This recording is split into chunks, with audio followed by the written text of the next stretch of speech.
अन्योक्तयः, इसके सभी प्रश्नों के उत्तर समझ लीजिए। कस्य शोभा एकेन राजहंसेन भवति, एक राजहंस से किसकी शोभा होती है?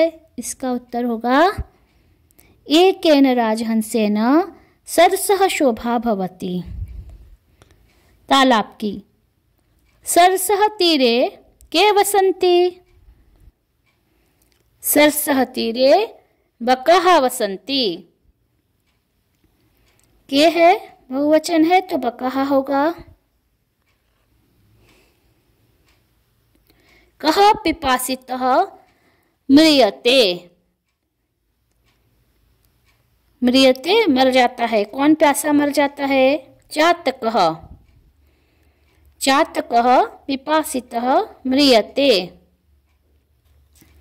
चौथा प्रश्न है के रसाल मुकुलानि समाश्रयन्ते, कौन आम की रसाल, आम को बोलते हैं, आम की मंजरियों को कौन लेते हैं, कौन उसका आश्रय लेते हैं? तो इसका उत्तर होगा भृंगाः।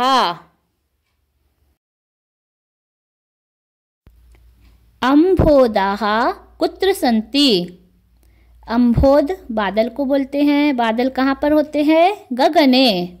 अम्भोदाः गगने सन्ति। इसके बाद में प्रश्न 2, इसके सभी प्रश्नों के उत्तर। सरसः शोभा केन भवति, सरसः शोभा एकेन राजहंसेन भवति, एक राजहंस से सरसः तालाब की शोभा होती है। चातकः किमर्थं मानी कथ्यते, चातक को किस लिए मानी, स्वाभिमानी कहते हैं? इसका उत्तर है चातकः वने पिपासितः म्रियते अथवा केवलं पुरंदरम याचते, एतेन मानी कथ्यते। चातक या तो वन में पिपासितः प्यासा ही मर जाता है, म्रियते, अथवा केवल पुरंदर इंद्र के सामने ही याचना करता है, इसलिए इसको स्वाभिमानी कहते हैं। अगला प्रश्न है मीनः कदा दीनां गतिं प्राप्नोति, मछली कब दीन गति को, दयनीय गति को प्राप्त होती है?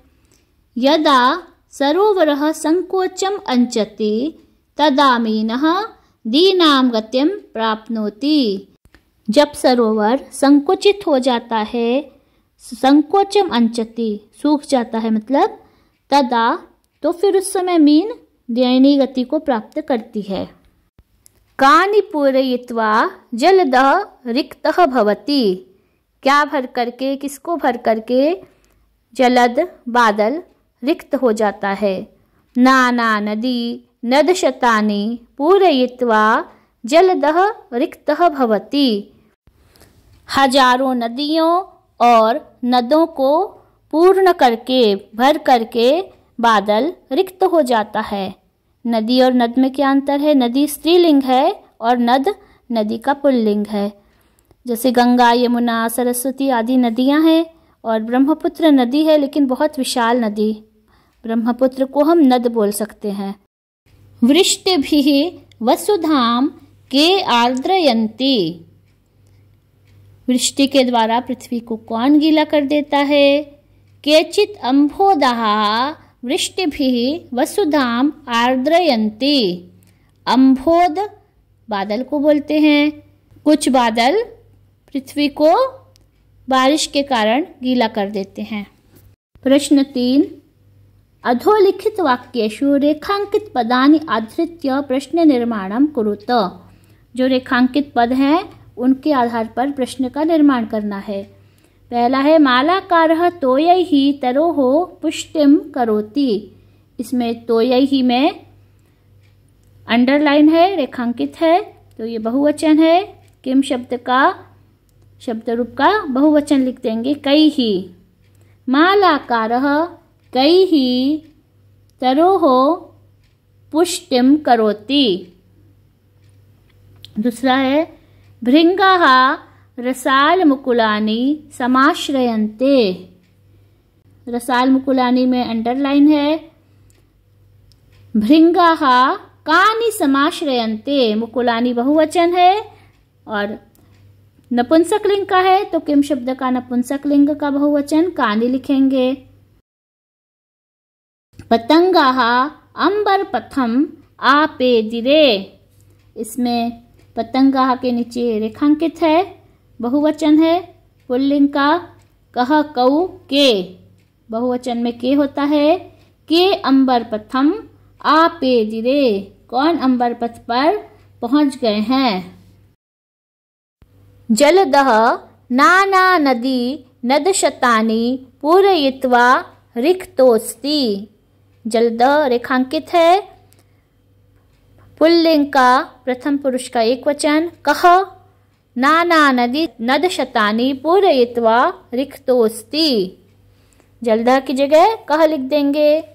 चातकः वने वसति, वने में रेखांकित है, चातकः कुत्र वसति, चातक कहाँ रहता है, चातक वन में रहता है। इसके बाद का प्रश्न है अधोलिखितयोः श्लोकयोः भावार्थं स्वीकृत भाषया लिखत, इन श्लोकों का भावार्थ किसी भी मान्यता प्राप्त भाषा में लिखना है। तो जब इस पाठ का मैंने अनुवाद बताया है वहाँ पर आप इसको भावार्थ को देख लें। इसके बाद है अधोलिखितयोः श्लोकयोः अन्वयम लिखत, श्लोकों का अन्वय करके लिखना है। तो अन्वय भी आपको जो पाठ का अनुवाद बताया है वहाँ पर मिल जाएगा। उदाहरणम अनुसृत्य संधिम विच्छेदम वा कुरुत, या तो संधि करनी है या संधि विच्छेद करना है। उदाहरण में लिखा है अन्योक्तयः अन्योक्तयः, रिक्त स्थान है यहाँ पर। निपीतान्य अम्बूनी, निपीतानी अम्बूनी, ई को य हो गया है, ई को यणचि से यण स्वर संधि है इसमें। फिर है कृतोपकारः, कृत उपकारः, अ के बाद में उ है तो ओ हो गया है, और या के बाद ई रिल्ली होता है तो ए ओ और अल हो जाता है। इसमें गुण स्वर संधि है। तपनोष्ण तप्तम, तपन उष्ण तप्तम, अ के बाद में उ आया है, इसमें भी वही है। तव उत्तमाः, तवोत्तमाः, अ के बाद में उ आया है, इसमें भी गुण स्वर संधि है। तव उत्तमा तवोत्तमा, न एतादृशः, अ के बाद में ए है, अ या आ के बाद में ए आता है तो इसको वृद्धि हो जाती है, वृद्धि स्वर संधि है। नैतादृशाः, पिपासितः अपि, पिपासितो अपि, उदाहरण लिखा है, पूर्व रूप संधि है, अ को अवग्रह हो गया है। कह अपि कोपि, उदाहरण के अनुसार ही लिखेंगे। इसमें ऋत्व उत्व गुण संधि है, विसर्गों को र, फिर उ, फिर गुण और फिर पूर्व रूप हो जाता है। रिक्तः असि रिक्तोऽसि, मीनः अयं मीनोऽयम्, सर्वे अपि सर्वेऽपि, इसमें भी पूर्व रूप संधि है।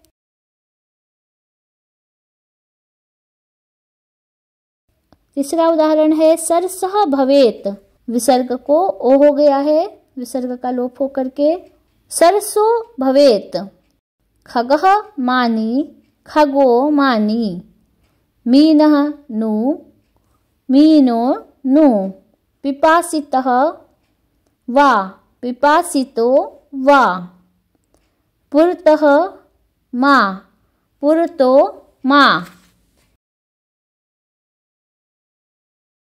अगला है मुनि अपि, ये उदाहरण है, इसमें मुनिरपि हो गया है, विसर्ग को र हो गया है।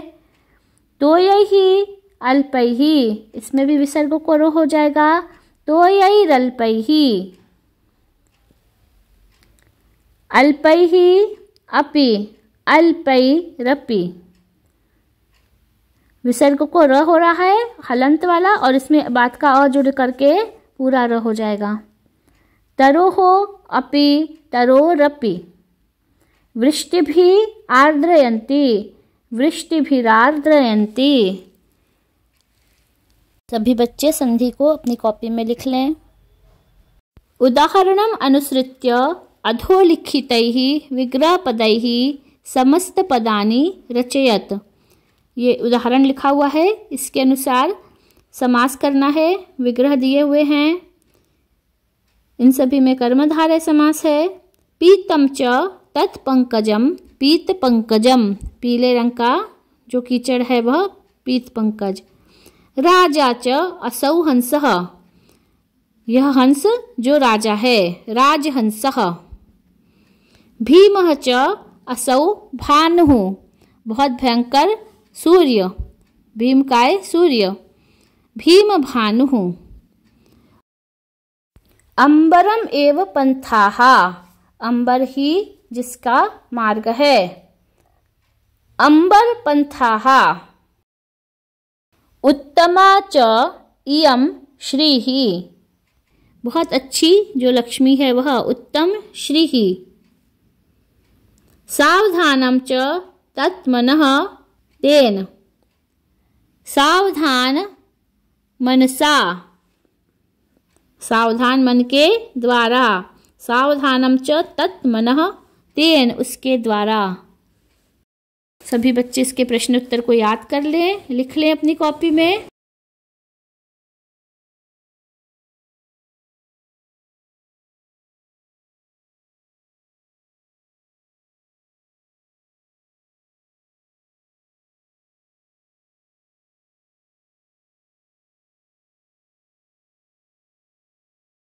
शेष सभी पाठों के प्रश्न उत्तर आपको अगले वीडियो में भेजेंगे।